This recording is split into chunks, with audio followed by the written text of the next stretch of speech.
Hindi mo kailangang maggabol sa isang tao o relasyon. Kasi hindi to healthy. Masasaktan ka lang sa huli. So, hi mga kuya at ate, halika kayo't mag-focus dito sa page kong pangalawang pagkakataon. Alam mo kuya ate, pag-isipan mo itong mabuting sasabihin ko. Para to sa lahat mapababae man o mapalalaki, mayaman man o mahirap. Kailangan alam mo yung halaga mo. Kung ikaw yung habol ng habol, parang hindi mo binibigyan ng halaga yung sarili mo, dapat piliin mo yung taong gusto ka rin at kaya kang pahalagahan. Love should be two-way. Ang relasyon ay parang larong catch. Dapat may bumabalik. Kung ikaw lang yung bigay ng effort or feelings, mapapagod ka masasaktan ka lang. Obsession is not love, no? Iba ang tunay na pagmamahal sa pagiging sobrang attached o obsessed when you're always thinking about her or him and you forget about yourself. That's not healthy. The right person will choose you kung hindi ka niya pinapansin o hindi gumagawa ng paraan para mapasaya ka. Ibig sabihin, hindi siya yung tamang tao para sa'yo.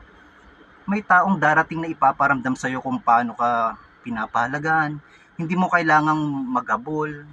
You will only get hurt, no? Kung ipipilit mo ang sarili mo sa isang taong hindi sigurado sa'yo, ikaw lang yung mahihirapan. Mas mabuting ibaling mo yung energy mo sa sarili mo at sa mga taong tunay na nagmamahal sa'yo.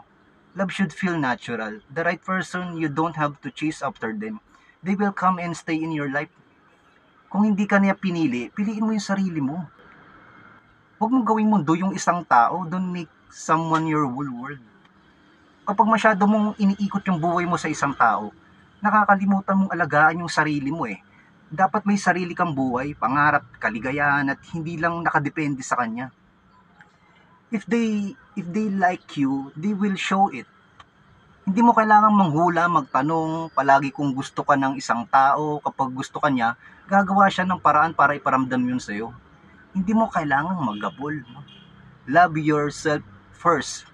Bago magmahal ng iba, dapat matutunan mong mahalin yung sarili mo. You don't have to look for happiness in other people. You must give it to yourself.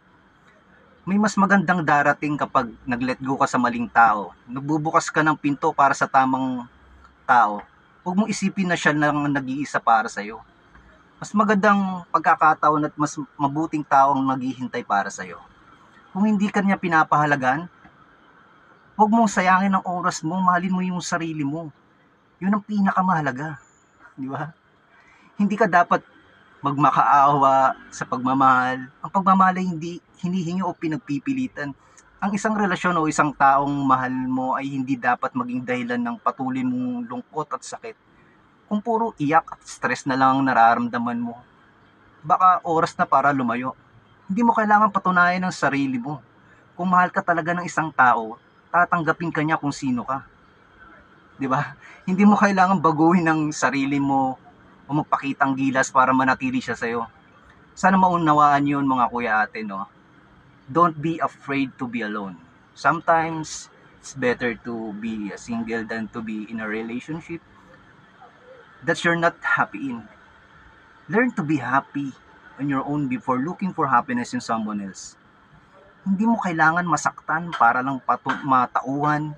Hindi mo kailangan paulit-ulit masaktan para lang maintindihan na hindi siya ang tamang tao para sa'yo.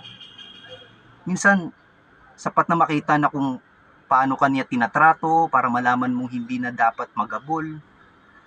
The right love will never make you chase. Kapag dumating na ang tamang tao, hindi mo mararamdaman kailangan mong habulin siya.